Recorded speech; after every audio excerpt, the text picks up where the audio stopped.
मौसम विभाग ने प्रेस कॉन्फ्रेंस की।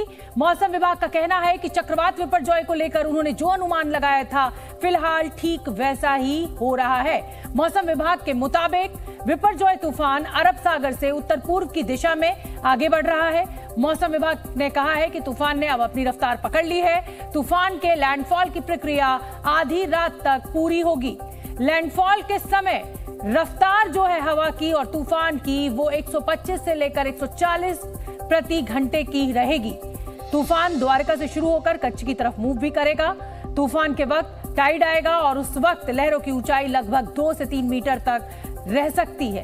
तूफान का असर गुजरात के 8 जिलों में दिखेगा। सबसे ज्यादा असर कच्छ में होगा। मौसम विभाग की माने तो 16 जून की सुबह तक ये जो तूफान है वो कमजोर पड़ जाएगा। विपर्जॉय तूफान का असर मुंबई में ज्यादा नहीं होगा। अश्विन पांडे का एक बार मैं फिर से रुक कर लेती हूं। अश्विन, ये कहा जा रहा है कि ये जो पूरा लैंडफॉल है ये आधी रात तक पूरा हो जाएगा, लेकिन जिस तरीके से मौसम ने करवट बदली है और जो तेज हवाएं, बारिश, आंधी, उससे लग रहा है कि वहां के जो रहने वाले लोग हैं उन्हें भले ही तटीय इलाकों से दूर शिफ्ट कर दिया गया हो, लेकिन मुश्किलें जो है वो अगले 10 से 12 घंटे उनकी कम नहीं होंगी। बिल्कुल, देर रात तक ये स्थिति बनी रहेगी और जिस तरह से जो प्रोसेस शुरू हुआ है देर रात तक चलेगा और जब ये तट पर टकरा जाएगा पूरी तरह से तब स्थिति और भी ज्यादा भयावह होगी। अभी जो रफ्तार है तूफान का, जो हवाओं का रफ्तार है वो 130 किलोमीटर से ज्यादा है, लेकिन मौसम विभाग का अनुमान है कि 150 से 250 किलोमीटर की रफ्तार से हवा होगी। सोचिए, अभी जब हम खड़े हैं यहाँ पर जो हवा चल रही है वो 130 किलोमीटर के आसपास की रफ्तार है और सोचिए जब ये हवा की रफ्तार 150 से 250 किलोमीटर की होगी तब क्या स्थिति होगी। ऐसे में ये सोच के भी डर लगता है, लेकिन लोगों को डरने की जरूरत नहीं है, लोगों को अलर्ट रहने की जरूरत है। अलर्ट रहना सबसे महत्वपूर्ण है। आप घर से बाहर ना निकलें, लोग सावधानी बरतें, बहुत ज्यादा जरूरत है तभी घर से बाहर निकलें। देखिए यहाँ पर जो स्ट्रक्चर टूटा है उसको साइड में कर दिया गया है। ये कुत्ता देखिए ये आगे बढ़ नहीं पा रहा है, जिस तरह से तेज हवा है बहुत धीमी गति से आगे बढ़ रहा है। इसी तरह की स्थिति यहाँ पर जो है बचाव है, यहाँ से पास करना, यहाँ से निकल के जाना, यही कारण है। बिल्कुल बिल्कुल। और अश्विन, ये जो माइक्रोफोन से आपके जो माइक आप लिए हुए हैं ये आपकी आवाज से ज्यादा हवा की आवाज को कैच कर रहे हैं। बहुत मुश्किल से हम आपको समझ पा रहे हैं, सुन पा रहे हैं और मैं आपसे यही कहूंगी कि किसी भी बिजली के खंबे के पास, किसी भी ऐसे होर्डिंग के पास आप बिल्कुल खड़े मत होइएगा, क्योंकि हवा की जो रफ्तार है उसको देखकर, उसकी आवाज सुनकर ही यहाँ स्टूडियो में मुझे दहशत हो रही है, डर लग रहा है। समुद्र की जिस तरह की लहरें दिख रही हैं, लेकिन मैं अपने दर्शकों को बता दूं कि इस समय तो अश्विन जो है वो एक रिहायशी इलाके में खड़े हुए हैं, लेकिन तटीय इलाकों में जब तेज हवाएं चलनी शुरू हुई थी या हवाओं की रफ्तार इतनी तेज थी जिसके सामने खड़े रह पाना भी मुश्किल साबित हो रहा था, उस समय अश्विन पांडे ने हमें एक रिपोर्ट भेजी है। वो रिपोर्ट आपको दिखा देते हैं। जो एनडीआरएफ है उन्होंने कुछ देर पहले बातचीत में कहा था कि ये जो वो टकराएगा देर शाम तक और देर शाम जो है टकराने की जो उम्मीद है वो टकराने के बाद स्थिति बहुत ज्यादा बदतर हो जाएगी और उसी बदतर स्थिति तो देखिए जो तूफानी हवा चल रही है वो जस की तस बनी हुई है, या यूं कहें कि और भी तेज रफ्तार जो तूफानी हवाओं ने पकड़ लिया है और यही कारण है कि यहाँ पर खड़े रहने के लिए भी मुश्किलें हो रही हैं। यहाँ पर होटल के जो कांच है वो खोल दिए गए हैं, जो कुछ देर पहले बहुत तेज आवाज से दरवाजा जो है वो बहुत जोर से बैंग हुआ, टूट सकता है, यही वजह कि होटल का दरवाजा खोला गया। अब तो बारिश हो रही थी, बारिश तो थम गई है, लेकिन हवाओं की जो तीव्रता है वो थमने का नाम नहीं ले रही और इसमें जब बारिश आती है तो ज्यादा मुश्किलें पैदा होनी शुरू होती हैं। और ये देखिए ये जो मैं आपको रेलिंग दिखा रहा था वो सिर्फ छोटा सा जो हिस्सा है वो लटका हुआ है। इस तरह से तेज हवाएं चल रही हो किसी भी वक्त बाहर निकल सकता है। और आपको बता दूं दीपक जी, ये जो रेलिंग है ये लोखंड की है, अगर ये टूटता है तो इसकी वजह से उस तरफ रहने वाला अगर कोई व्यक्ति आ रहा होगा तो चोटिल हो सकता है। इसलिए जरूरत है यहाँ पर एनडीआरएफ या एसडीआरएफ की टीमों के आने की, ताकि पहले उसे निकाला जा सके। और हम आपको बता दें कि जी न्यूज की टीम हर उस जगह मौजूद है जहां पर तूफान सबसे ज्यादा प्रभाव दिखाएगा। गुजरात के मांडवी का हाल भी आपको दिखाएंगे, लेकिन साथ ही मैं आपको ये बताना चाहती हूं कि जी न्यूज एक जिम्मेदार चैनल है। हमारा मकसद आपको डराना नहीं है, आप तक हर रिपोर्ट, हर तस्वीर पहुंचाना है। पैनिक में आप बिल्कुल भी ना आए। तूफान है, टकराएगा, निकल जाएगा, हर बार की तरह। हमारी मांडवी से रिपोर्ट देखिए।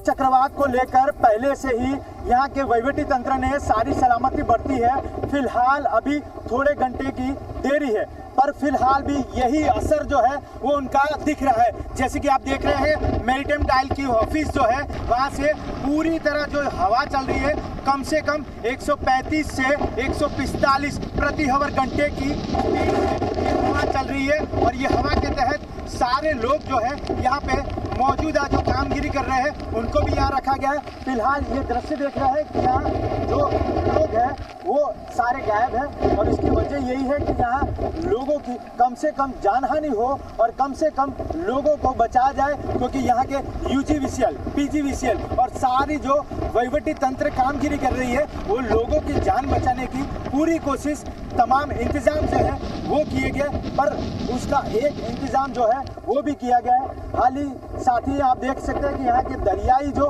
करंट है वो दरियाई करंट फिलहाल बढ़ता जा रहा है, और बढ़ता जाने का कारण यही माना जा रहा है कि बिपरजॉय का चक्रवात जो है वो कच्छ की बॉर्डर से पूरा गुजरने वाला है। और ये गुजरने के साथ साथ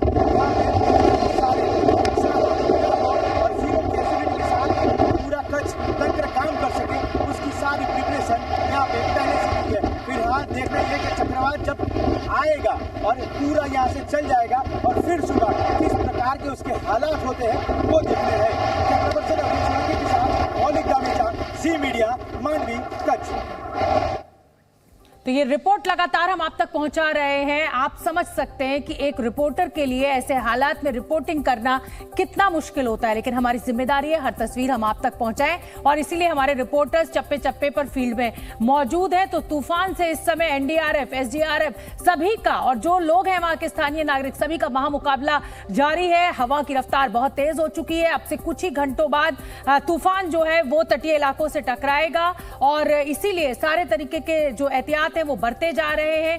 1521 शेल्टर होम्स बनाए गए हैं, 76 जो है स्थायी शेल्टर होम्स बनाए गए हैं। जो मछुआरे हैं उनको पहले ही ये कह दिया गया था कि इस समय वो समुद्र में मछलियां पकड़ने ना जाएं, उनको भी हटा दिया गया है। अंकुर त्यागी का मैं रुख कर लेती हूं। अंकुर त्यागी मांडवी में मौजूद है। अंकुर त्यागी, जिस समय ये तूफान टकराएगा, आप सोचिए कि अभी तो चंद घंटे बचे हुए हैं, 70 से 75 किलोमीटर बताया जा रहा है कि तटीय इलाके से दूर होगा, तब हवा की ये रफ्तार है, बारिश का ये हाल है। जिस समय ये टकराएगा तट से, उस समय स्थिति बेहद विकट खड़ी हो जाएगी। देखिए, मैं थोड़ी देर पहले एक समुद्र तट के पास में था, जहां पे जो अधिकारी थे NDRF के और जो लोकल एडमिनिस्ट्रेशन के, मरीन बोर्ड के, वो हमारे पास आते हैं। उन्होंने साफ तौर पे हमें चेतावनी दी कि अभी आप जो यहाँ पर हैं, आप जितना जल्दी हो सकता है वो यहां से निकलिए, क्योंकि आप ओपन सी के सामने हैं। अभी जो आप रफ्तार देख रहे हैं उससे ज्यादा रफ्तार, दुगनी रफ्तार उस वक्त होगी जब ये एक्चुअल जो ये साइक्लोन है वो टकराएगा इसी कच्छ के इस इलाके से, और तब आपका क्या है, यहाँ पे किसी भी आदमी का खड़ा रहना खतरे से खाली नहीं होगा। तो उनके साफ इंस्ट्रक्शन थे। उन्होंने ये भी कहा कि अगर आप खड़ा होना चाहते हैं तो अपनी जिम्मेदारी पे खड़े होइए, हम आपको कह रहे हैं आप यहां से निकल जाइए। उसके बाद सब धीरे धीरे दूसरी जगहों पे हमने डिप्लॉय किया है। और दूसरी बात, यहाँ पर लगातार हवाओं ने अब बहुत तेजी से रुख पकड़ लिया है कि 70 किलोमीटर दूर पे है जो पोर्ट है जहां पे टकराने वाला है, वहां से महज 70 किलोमीटर की दूरी है। और जो रफ्तार है उसकी प्रति घंटे के हिसाब से 8 से 9 किलोमीटर प्रति घंटे की रफ्तार से वो चल रहा है। लेकिन उसका जो असर है जो यहां से निकल रहा है इस पूरे सी बेल्ट से, वो पूरे कच्छ इलाके में आप फेस कर सकते हैं, आप देख सकते हैं। अंकुर, मैं आपको रोक रही हूं। मैं अश्विन का एक बार रुख करना चाहूंगी, क्योंकि वहां से जो तस्वीरें मिल रही हैं वो बेहद डराने वाली हैं। और मैं अश्विन यही कहूंगी कि धन्यवाद है इस टेक्नोलॉजी का कि कम से कम पहले हमें आगाह तो कर दिया जाता है और इतने लोगों की जिंदगी को बचाने का प्रयास तो शुरू हो जाता है। जी न्यूज़।